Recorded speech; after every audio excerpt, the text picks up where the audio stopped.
Hello, everyone. You are listening to the latest Flyers Talk podcast presented by Great Railing. I am Jordan Hall, and as always, I am joined by the dynamic Joe Fordyce. We are live at Rivers Casino in Philadelphia. And Joe, some news this morning. At the top for the Flyers, more change. It was announced by Comcast Spectacor that Dave Scott will be retiring.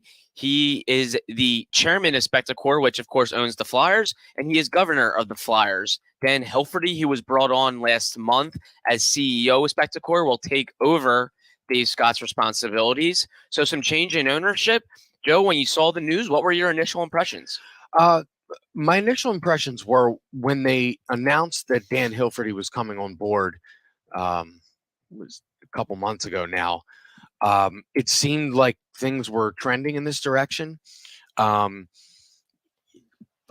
I don't know how much it affects the overall everyday operations in terms of the product on the ice. I suspect not a ton. However, Dan Hilferty has been very vocal about his goals when it comes to the Flyers. So that I think is something that people want to hear. The goal of returning this franchise to really relevance to start. If you want to start at the basic level, relevance would be the first thing, because I think a lot of people, it's been kind of a buzzword this year, is relevance, and them not being that.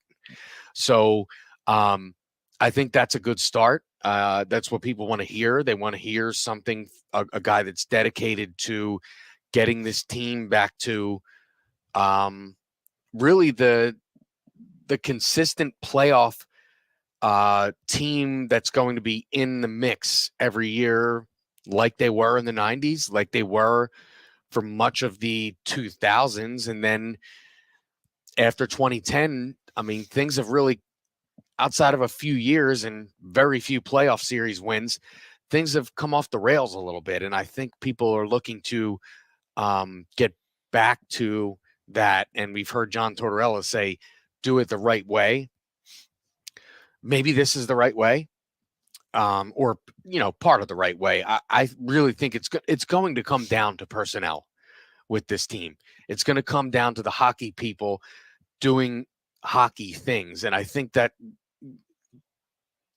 a change in the who's at the top it's a change, and it's a big one from a business perspective and an overall perspective. I'm not sure. I think it's a little piece of changing the product on the ice. Yeah, when the team doesn't do well and comes off of a 57-loss season and fan frustration is really at like a peak, criticism is going to go everywhere, and ownership's part of it. And I think a lot of people among Flyers fans, they miss Ed Snyder, who founded the team, was an icon, was incredibly passionate about hockey. Dave Scott obviously had more of a business background and was not Ed Snyder. I don't think anyone was going to be Ed Snyder. So really, I don't think there's a problem with ownership for the Flyers. It's a hockey ops thing. They got to get things right in terms of drafting and developing more talent, being a team again that's worthy of going out and making splashes in the offseason. They need to make better hockey decisions. It's not an ownership problem.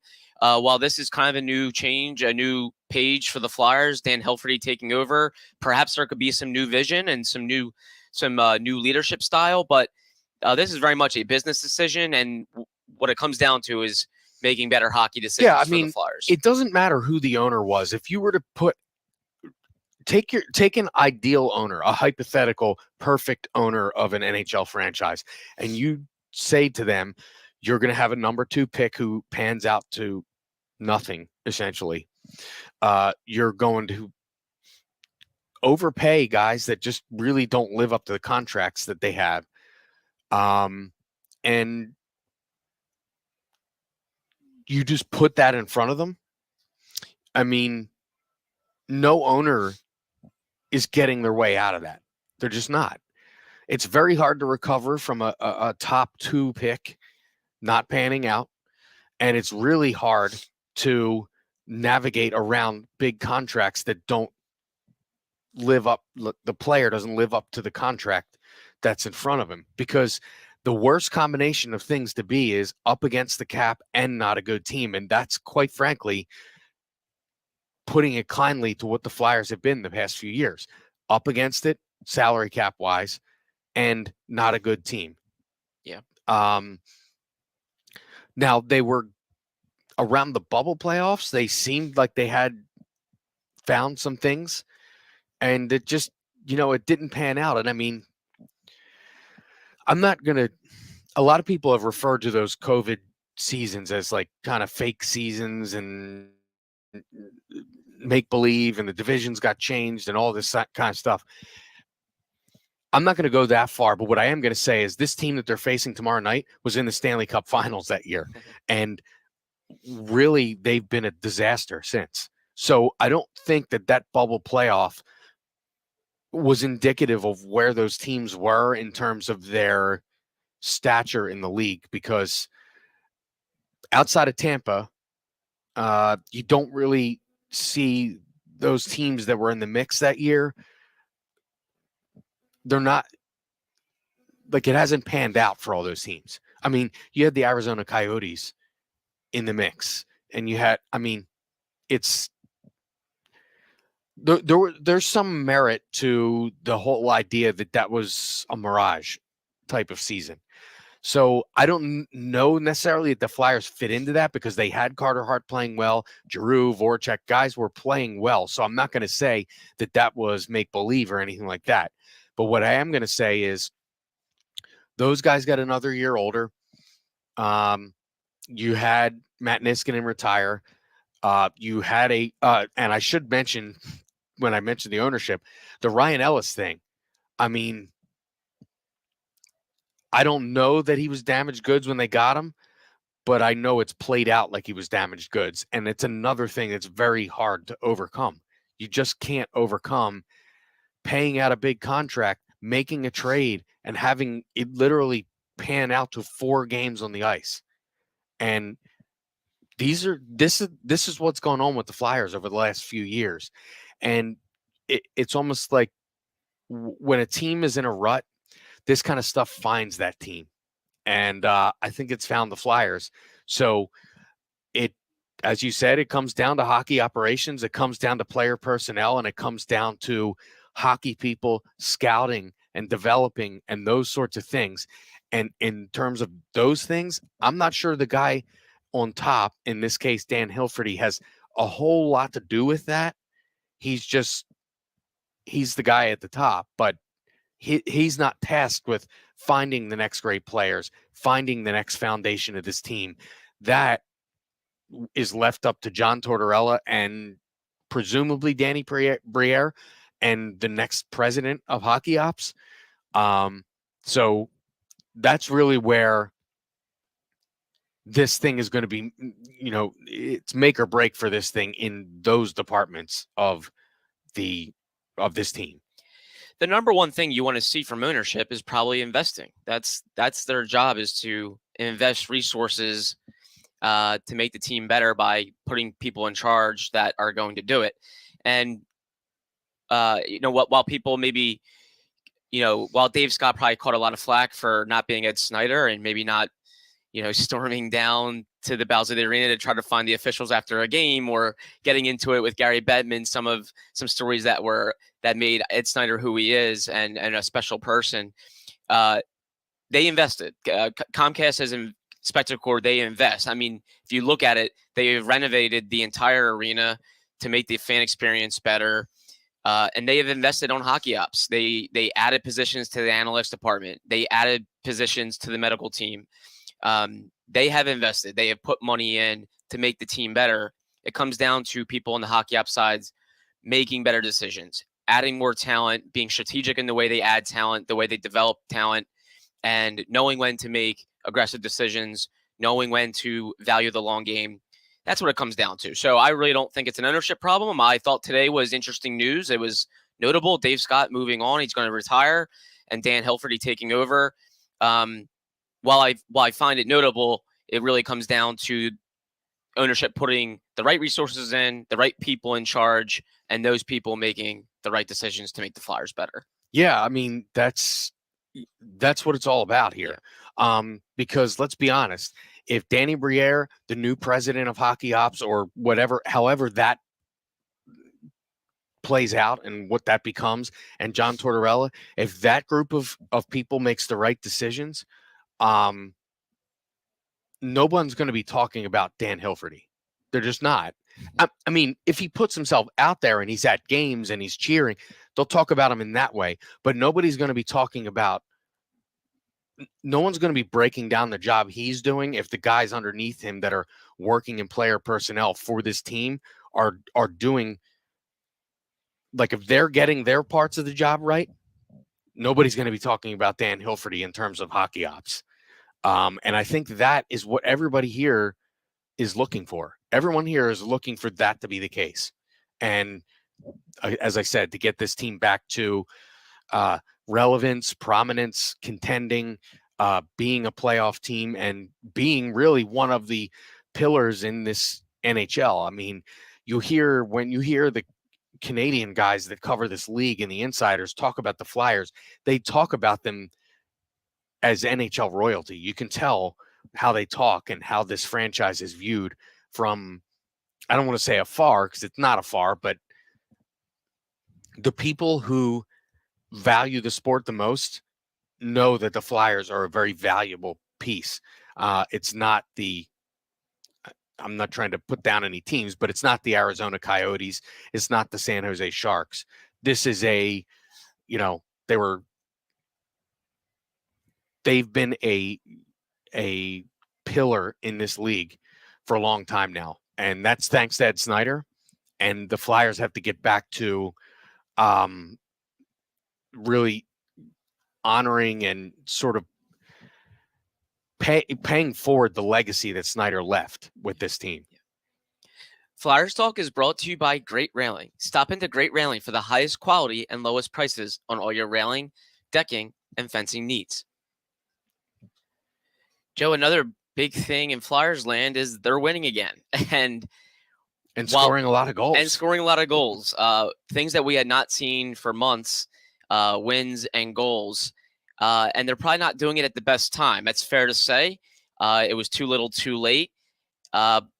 So I think a lot of people are balancing, while it's nice to see young players producing and wins coming from it, at the same time, the Flyers are not helping their NHL draft lottery odds. And as we all know, the Flyers had a decent chance to be among the top 7, top 5 teams fighting for the best pick in the draft. The Flyers are 4-1-1 on this 7-game homestand. They got one more game left. They're scoring over 4 goals per game, and a lot of youth is pushing this. So I do think it's real positive for their rebuild that they're seeing young players look like pieces, and they're finding wins too. I mean, if some of these young players were just blending in and not scoring, and the team was getting blown up by 4 or 5, I'd be like, wow, maybe these young players aren't as good as some people were hoping, and the Flyers are looking in even more of a troubling state. But they're seeing some progress. How do you balance, Joe, in your mind, the wins and the positives on the ice with hurting the lottery chances? Well, there's a couple things. If people need to realize that this is not the coach that is going to have a team tank. They're just not. He said it quite vehemently on a number of occasions this season. He's talked about it. He's talked about the letters he's gotten from the fans, and he's not interested in that. And he says that the players aren't interested in it either. And if you think about it, a lot of the players on this team are fighting for their own future. So why would they be interested in the tanking thing? Now, it's, if you had your sights set on Connor Bedard or one of these top picks, that might not happen. It might, but the chances of it happening are definitely getting less with each win. And but you are seeing Cam York, and you're seeing some of these young guys really round into shape. And more importantly, which we may not be seeing ourselves, but the coaching staff hopefully is, they're deciphering, as we've heard John Tortorella talk about, who's not going to be here as well. And that is really what has to happen. I think that people need to put their trust in the people that are in charge. And right now, that's John Tortorella and Danny Briere. There was a lot of sort of venom and vitriol toward Chuck Fletcher. Well, he's not there anymore. So you need to put, because you really can't control it. I mean, at this point, they could lose every game for the rest of the season. They're not going to have the worst record. So I think you want to see building blocks. You want to see a team playing for a coach. So that can't be bad. And I think you're getting to see that Owen Tippett is a piece here. We're seeing that Cam York is going to be a piece here. Joel Farabee found his scoring. I mean, you can't have it both ways, because there were certainly a lot of complaints about Joel Farabee's season, and now he's playing well. And when guys like that start playing well, you start to win. You start to score goals. So you can't have them be awful and these guys play well all at the same time. It's just not going to happen. So, yeah, maybe it's coming at the wrong time, but again, if you were happy with the hiring of John Tortorella, you can't be surprised by him not letting this team just bottom out. He doesn't do that. Look at his track record. Look at the rosters he's coached and where he's gotten them. His teams don't bottom out. They simply don't. He doesn't let them do it. And I think that is one of the traits of this coach that is admirable, and one of the reasons they hired him here. Yeah, and I mean, if the Flyers were going to seriously tank, they needed to do it before the season. It needed to start way earlier than 2 weeks ago, right? 3 weeks ago, right? Exactly. If you're embracing that and really wanting that, it starts well before now. And at this point, what are the Flyers going to do? Healthy scratch Owen Tippett, healthy scratch Noah Cates. And honestly, look, if you take a look, Jordan, at these teams that are all at the bottom of the league, they're all winning games recently, because the guys that are playing for them are going out there and playing with nothing to lose. They're taking smart risks, and in some cases, I can't claim to watch every team, but they're probably taking not smart risks, because really the outcomes of the games don't matter. So, but a lot of those teams, you're seeing Columbus win some games, you're seeing Arizona win some games. Really, the only team you haven't seen win games in this recent stretch is the Sharks, who now I believe have taken over the worst spot in the league. Yes. So I don't think you can claim any of these teams are tanking, because there's been a lot of teams winning games recently, a lot of teams playing teams close. So I think that's a nice term that the fans throw around. Let's just tank. And quite frankly, with what some of the teams in other sports have done, especially in this town, that it's a little too commonplace in sports now. We'll just tank to get the pick. Hockey's a little different. You can't go out there and not play, or you get yourself run through the glass. Yeah. Doesn't really happen in basketball. You can't do that in football. Baseball, who knows? But the draft in baseball is so different than other sports. But that draft is trending toward these other sports. So I think it's an overblown topic that is not as real in the sport as it is talked about amongst the fan base. Exactly. And players don't tank. The people that tank are decision makers. They have to put the people on the ice that are going to give themselves the best opportunity to lose. And the Flyers have some decent players. They have some good young players that are playing right now with confidence. They have a decent makeup that is giving themselves a chance to win, especially when you have a goalie like Carter Hart in net.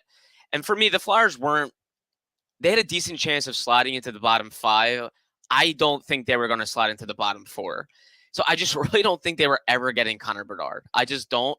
And last year, they had the 4th best odds going into the lottery. They had a 9.5% chance to get the number 1 overall pick. The Devils were the 5th worst team. They had the 8.5% chance. So the chances are so slim, even if you're 5th or 4th. And I really don't think they were going to get into the top 3 or the top 2. They were not going to be the worst team in the league. So I just don't get much out of like being mad that they're losing and wanting the best odds. Like, they're still going to be in the bottom probably 7 or 8. They're going to get a really good pick. And they should get a decent player. They should get a guy with upside. And that's what it's all about. But I really think it's really good progress to see these young players producing. Like Tyson Forster going out there, a kid who you think is going to be a major foundation piece, a kid with the best shot in the organization. He goes out there and essentially wins you a game against a playoff team. Like he goes out there and it's his sixth game or his seventh game, Yeah. I believe it was. Yeah. And goes out there and just shows the biggest strength of his game, something that this organization has desperately needed. A guy that can beat a goalie with zero help, doesn't need a screen, doesn't need someone in front of the net, doesn't need someone finding him. Like he just goes out there and wins a game with his shot. Like that's a positive. That's like, wow, that kid could be something. He could be something for the future. And you're seeing it in meaningful moments. I mean, like against a Wild team that's going to make the playoffs in the third period where pressure's on, they're trailing in the game. He goes out there and ties the game with his shot. They go on to win the game. That's a positive to me. Tyson Forster is going to feed off of that in the future. The Flyers are going to use it in the future. So if I'm picking one side of the coin of do I want them to lose or should you be more positive about the winning, I think it's positive about them showing some strides, seeing some progress from their kids, stuff that's going to hopefully carry over into next year. So that's where I stand. To me, it's always tough to. There's one thing when the fan base knows that the team doesn't have a ton of talent and they're probably going to lose a lot. But on top of that, if you tell them they're going to lose, they're going to essentially try to lose on purpose. It's a really bad look. And, if you believe in karma, I don't think that's getting you any good karma. So that's another factor here. And, we've heard it in this town. I mean, it was the cards were on the table when the Sixers did this. Now, yeah, they got some good players out of it, but has it panned out in the glory that everyone thinks it does? Not yet. I mean, it might, but it hasn't happened yet. I mean, it is not an instant fix, and by no means is it a guarantee.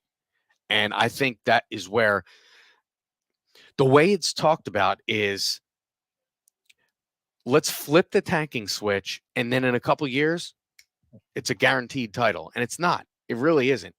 If you look around all of sports, I don't know the teams that tanked that won a championship. I mean, who are they? Who are the guys? Who are the teams that won? Yeah.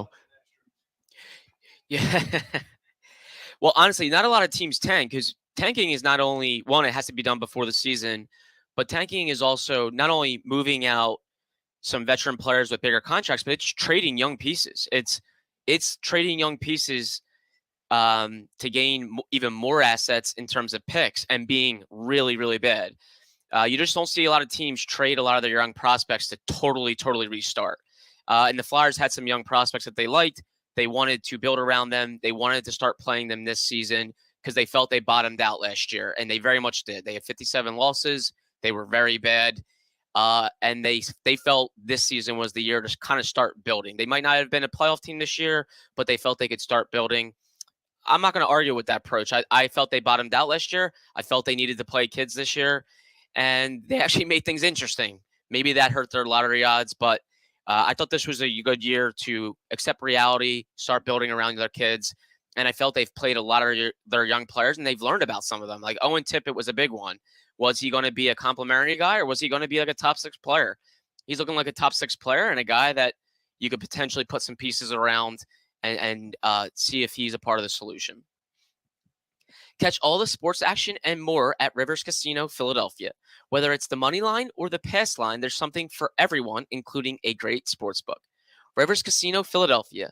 Philly loves a winner. Gambling problem? Call 1-800-GAMBLER. Yeah, Joe, if there's one young kid that's perhaps impressed you the most of this homestand, where they're really gaining steam on this homestand, it hasn't been a so-so homestand. It's been a very good one. One kid that's maybe caught your eye the most, who has it been? To me, it's got to be Forrester. And the reason to me it's got to be Forrester is because he does veteran things, and he has the least game experience of anybody playing right now. And I'm not including guys that are in for the lineup and out, but his shot, where he gets to on the ice, we saw it very early on, his instincts on the defensive end, the block he makes against when he dove in front of the shot. I forget what game that was. Yeah, they kind of blend together at this point. Yeah. So he dove in front of the shot because Hart was on the other side of the net, with a play that was carrying on. So those are the kind of things you don't really see. You don't see young players, especially guys that are look to have a big offensive upside. You don't see them thinking about defense this early in their career. They just don't. They usually need to be coached up to start thinking about that end of the ice. I mean, you hear John Tortorella and coaches around the league say, in order for this guy to take the next step, they have to play a 200-foot game. This guy comes in and he's playing a 200-foot game from his first game in the league. And I think that is super impressive, along with his offensive skills. So, to me, it's got to be him. Forscher's a great one. I think he's really opened eyes in this audition. 7 points in 8 games. He's back with the Phantoms now for their playoff push. I'm not sure they could have asked a whole lot more from him. He got off to a bit of a slow start, then he turned it on. But you don't always see some of those kids, Joe, come up and make a splash early. And, 7 points in 8 games, scoring goals, blocking shots. Like, he did a little bit of everything. I thought he made a splash when he came up here. I mean, if you think about it, the number 1 pick in the draft last year was Shane Wright. He was up and he was down to the minors and he struggled. Yeah. That was the number 1 pick. So, I mean, it's nothing about a draft pick is guaranteed. Nothing about a young player is guaranteed. And the chances are, I don't know this because I didn't see what Dave Haxtell said about it or Seattle's front office, but chances are Shane Wright was up and down and in and out of the lineup because of what he was doing on the defensive side of the ice, because that is usually what gets players out of the lineup. And I mean, everyone knew the book on Shane Wright going into the draft, and he was not able to stay for his first full NHL season. So to me, that is where you look and you say, okay, well, what's missing from a lot of young players' games? And it's usually on the defensive side. And right from the get-go with Forrester, we've seen him on the noticeable on the defensive side. And to me, that's a big thing. Yeah, he really impressed a coach like John Tortorella, who values defense immensely. And he did a lot of things in terms of holding on to the puck, showing poise, and a willingness to defend. Not easy to do with a coach like John Tortorella to win a guy over with not just your shot and your offense, but also your defense. For me, Joe, I think it's also Owen Tippett, a hat trick on this homestand, a guy that consistently looks like the best player on the ice for the Flyers. He's driving his line, and I wasn't sure about that when they acquired him in the Claude Giroux trade. I wasn't sure if he was a guy that was going to drive his line. I thought maybe he'd be a complimentary piece. I don't think any of us were sure, right? No. I mean, none of us said this guy's going to be a power forward and a top 6 forward and one of the big, building pieces toward the future. I don't think anyone said that. Yeah. And Carter Hart, too, for me, he's backboned a lot of these wins. He's been incredible on the homestand. He's 4-0, so he's won 4 of the 6 games so far, and very much just looking like the guy in net. And now there might be some debate about whether the Flyers should be willing to maybe use him as an asset. Like, will he be at his peak when the Flyers are winning again? Should they trade him while he's in his prime? All that fun stuff. But regardless, him playing well is a good sign, because either he's going to be a really good asset for you if you want to try to cash in on him, or he's very much the goalie of the future and the guy that will be in net when the Flyers are winning again, whenever that is. So Carter Hart looking really good, and Owen Tippett, too, to me, taking massive strides.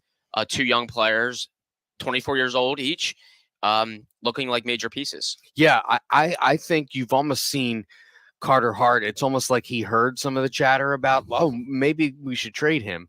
And he said, okay, well, I'll just show you why you shouldn't. Yeah. Why I'm a building block. And Owen Tippett, we've talked about. I mean, it's really, again, I've said this on this podcast before. Chuck Fletcher's taken a lot of heat for the moves that he made, the contracts that he gave out. That's one that you don't hear talked about that he should get credit for, because he got pigeonholed in the Claude Giroux situation to send him to Florida, and to get this return, you have to hand it to him. That was a big haul for your captain. You're one of the best players in franchise history, so he has to get credit for that. And I should mention, I misspoke. Shane Wright was the 4th pick in the draft last year. He was the most talked about player going into the draft, but storyline last year was that he was falling past those top 3 picks. Yeah. But nevertheless, he was the 4th pick in the draft. He was probably the most talked about player going into that draft, and he hasn't stayed in the NHL all year. So you really never know if a player is mature enough to play in the league, and has nothing to do with their offensive skills.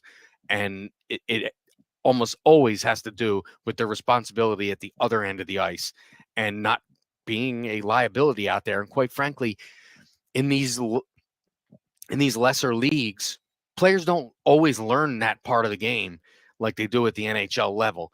And when you're in the NHL level, if you're lacking in some of the areas on the defensive end, it's going to get exposed quickly. The coaches are too good, the players are too good for that not to be exposed. So I wanted to clear that up. No, I completely understand what you mean. He was the headliner of that draft in many people's eyes, and he was still a top 4 pick. That struggled to stay in the NHL early on. Forster obviously was the 23rd overall, I believe, in his draft. It's still a young kid, and was able to come up here and actually hold his own, not look like out of place or anything like that. So some positive signs. And Forster's had some time to develop. Sure. So that's not always a bad thing. This day and age in sports, there's this immediacy that everybody wants. We want that guy. We want him in the majors right away, and the majors, the NHL, the NFL. You don't really worry about that. But, even baseball now, you're seeing guys that used to spend 4 and 5 years in the minor leagues, and now it's like if they're the second year after they're drafted, it's like, okay, let's get them up to. Everything's about immediacy. Guys aren't always ready for immediacy. And I think we're seeing here with Forster and the stuff that I mentioned, some of that time in the minor leagues, it does pay off. And really, if you bring a guy up and they struggle in the NHL in a down season for a team, what are they getting out of it? They might be learning, but let's just say, everything else aside, if Forster was up last year for the Flyers, what would he have learned? He would have been a bad team, a historically bad season, a coach got fired, was replaced by an interim coach, and a coaching staff that is no longer here. So you could argue more harm could have been done if he was to play here last year. So that's the one. That's the one glaring thing I noticed that's different from this year to last year. Is one, they are better, they're more competitive. You can even just look at the point and win total from last year to this year. But they're giving their kids a better environment to potentially develop and learn. And that's important to me. Right. And I don't think any of these kids are wondering if this coach or this assistant or if they're going to be here next year. Right. And that's a big deal. Consistency is a big deal for young players. We see careers come off the rails because guys don't have coaching, and that's across sports. I mean, how many times do you hear it with quarterbacks in football? Well, they've had 3 different offensive coordinators. I mean, it's not as under a microscope as in hockey and other sports, but I think the same can be said. When the guys behind the bench and the guys in the training room and the guys you're working with every day, position coaches are changing nonstop, it's really hard to grab any consistency with your game. And I think that is what we're seeing with Forster, and I think it's the benefit we're seeing of him playing in the minor leagues. 10 games left for the Flyers in this season. Everyone knows there's not going to be playoffs, but the Flyers are starting to make some strides here, and we'll see how it impacts their NHL draft lottery odds, how many more games they can win, which kids can stand out some more and maybe punctuate their seasons and really their audition in front of John Tortorella and management. But a lot to watch and a lot to evaluate. We'll have it all right here on Flyers Talk Podcast. Joe Fordyce, thank you so much. Great to see you. Great to chat with you. A big thank you to Ben Berry, our podcast producer and guru, and Flyers fans. Of course, as always, thank you so much for listening to the latest Flyers Talk podcast presented by Great Railing. Wherever you get your podcasts, please rate and listen, and we can't wait to talk to you next time.